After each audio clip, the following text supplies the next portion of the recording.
Banyakan orang ngelihat apa namanya dai bicara di gereja atau masuk ke tempat peribadatan umat lain ribut panas. Ntar dulu, lihat sebelum kita marah, kita benar gak marah di tempatnya gitu. Hukum bagaimana, membolehkan atau tidak? Cari tahu. Kalau memang hukum tidak membolehkan, silahkan marah. Tapi kalau hukum membolehkan, ada dengan aturan-aturannya.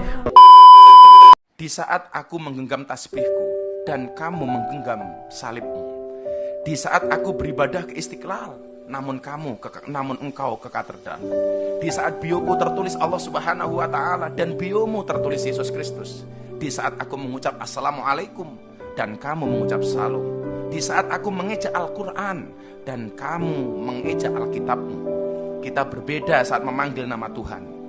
Tentang aku yang menengadakan tangan dan kau yang melipatkan tangan saat berdoa. Aku, kamu, kita. Bukan Istiqlal dan katedral yang ditakdirkan berdiri berhadapan dengan perbedaan namun tetap harmonis. Andai saja mereka memiliki nyawa, apa tidak mungkin mereka saling mencintai dan menghormati antara satu dan yang lainnya.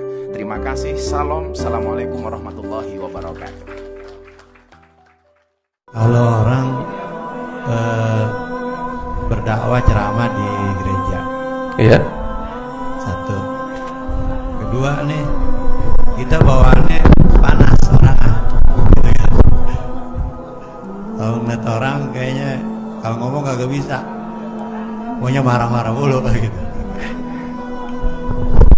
Cuman ya bisanya dalam hati aja dah. Itu termasuknya dakwah. Katanya kalau dalam hati itu dilipat gandain. Baik. Pertanyaan pertama, dakwah di gereja gimana? Ini kembali kepada hukum fikih. Boleh gak kita masuk gereja? Sebelum kita ngomong kita boleh gak masuk gereja, tanya dia boleh gak masuk masjid kita? Biar ente tahu ya, dalam hukum itu disebut bahwasanya orang non muslim mau masuk masjid itu dibolehkan atas izin dari seorang muslim, sekalipun izin hanya dari seorang muslim. Nggak harus dari ketua masjid, nggak harus dari, hanya ada yang menjamin satu orang siapapun dari seorang muslim ada jaminan, tafadhol, nggak dilarang. Dan inilah yang dahulu terjadi di masa Nabi Muhammad SAW. Orang-orang kafir dari Mekah datang ketemu Nabi di masjid. Waktu mereka datang ke Madinah, datang ketemu Nabi di masjid. Bahkan lebih dari itu, rombongan dari Nasara ya datang menghadap kepada Rasulullah SAW, disambut oleh Nabi Muhammad di masjid. Dan di dalam suatu riwayat disebutkan bahwasanya masuk waktu sholatnya mereka diizinkan oleh Rasulullah untuk sholat ya di pojokan masjid.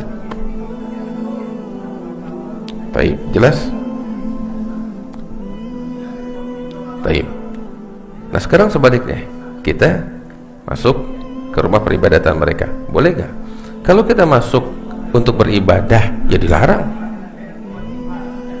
Kita masuk untuk beribadah dengan ibadahnya mereka, nggak boleh. Namun beda halnya, kita masuk bukan untuk beribadah dengan ibadahnya mereka, maksudnya beribadah dengan agama mereka, bukan, tapi untuk kepentingan tertentu. Di dalam agama nggak dilarang. Dan ini terjadi oleh Sayyidina Umar ibn al-Khattab tatkala pembebasan penaklukan Baitul Maqdis. Saat itu yang berkuasa di Baitul Maqdis adalah kaum Nasrani. Kunci-kunci Baitul Maqdis di tangan mereka dan diserahkan saat kemenangan itu kepada Sayyidina Umar ibn al-Khattab. Dan Sayyidina Umar keliling melihat Masjidil Aqsa, Baitul Maqdis. Terus diajak juga, didampingi oleh pemimpin gereja saat itu, pemimpin Nasrani saat itu, mendampingi Sayyidina Umar bin Khattab ya untuk keliling, dan diantaranya itu masuk ke gereja mereka. Ada disebutkan. Nah,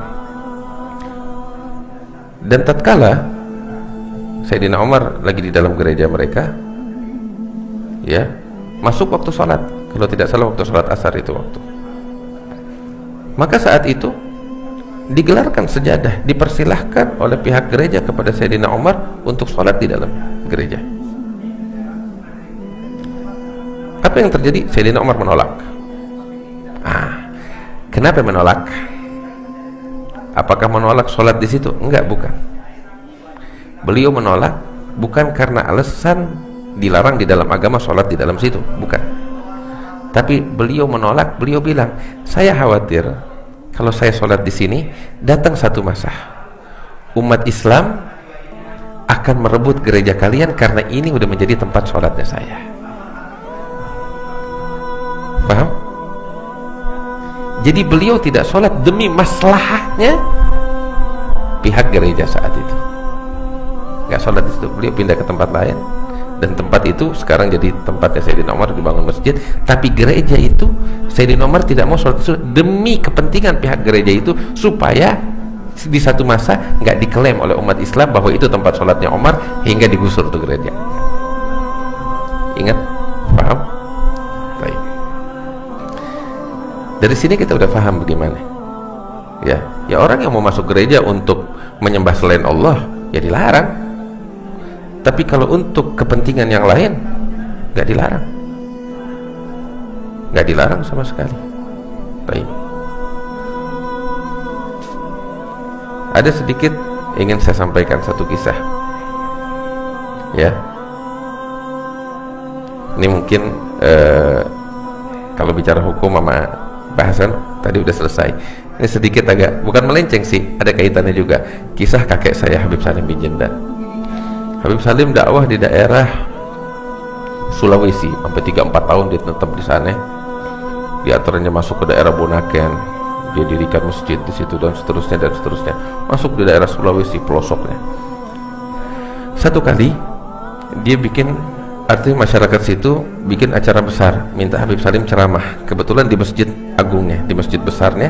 Nah ini masjid bersebelahan sama gereja.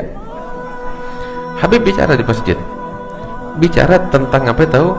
Sayyidatuna Maryam binti Imran, kisah kelahiran Nabi Isa sesuai versinya Al-Quran.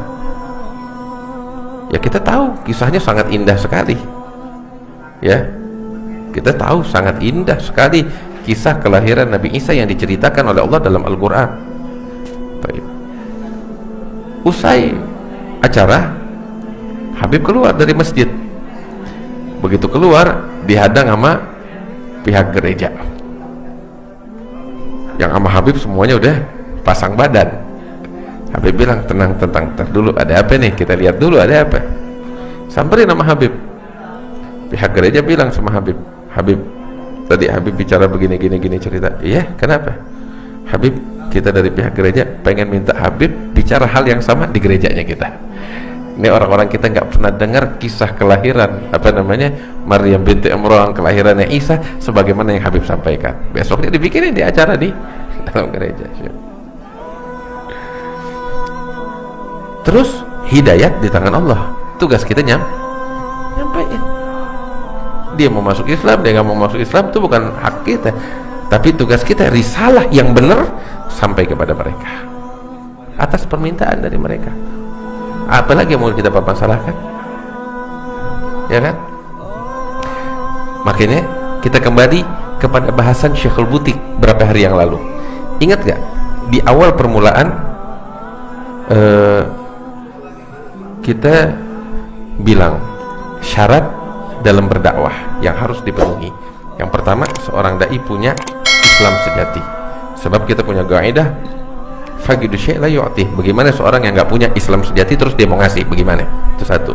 Yang kedua, syarat kedua, bahwasanya Islam sejati harus tersebar di barisan umat Islam, ya, secara merata. Dan yang ketiga, di dalam gerakan dakwah, seorang dai harus memahami betul hukum-hukum Allah di dalam yang berkaitan dengan dakwah, sehingga dia berdakwah bukan atas gerakan dakwah yang dia lakukan, bukan atas dorongan gairah semata, tapi juga dengan aturan hukum. Paham? Baik. Nah, kita kembali nih bahasan ini nih, ya. Banyakan orang ngelihat apa namanya dai bicara di gereja atau masuk ke tempat peribadatan umat lain ribut panas. Ntar dulu, gairah cakep ada di hati, tapi ini gairah juga mesti dekat dengan hukum. Lihat sebelum kita marah, kita benar gak marah di tempatnya gitu. Hukum bagaimana, membolehkan atau tidak? Cari tahu. Kalau memang hukum tidak membolehkan, silahkan marah. Tapi kalau hukum membolehkan, ada dengan aturan-aturannya, apalagi yang mau kita ributin gitu. Terkadang kita ribut kita sama kita karena dasar apa? Gairah yang gak didasari dengan ilmu. Wallahu a'lam.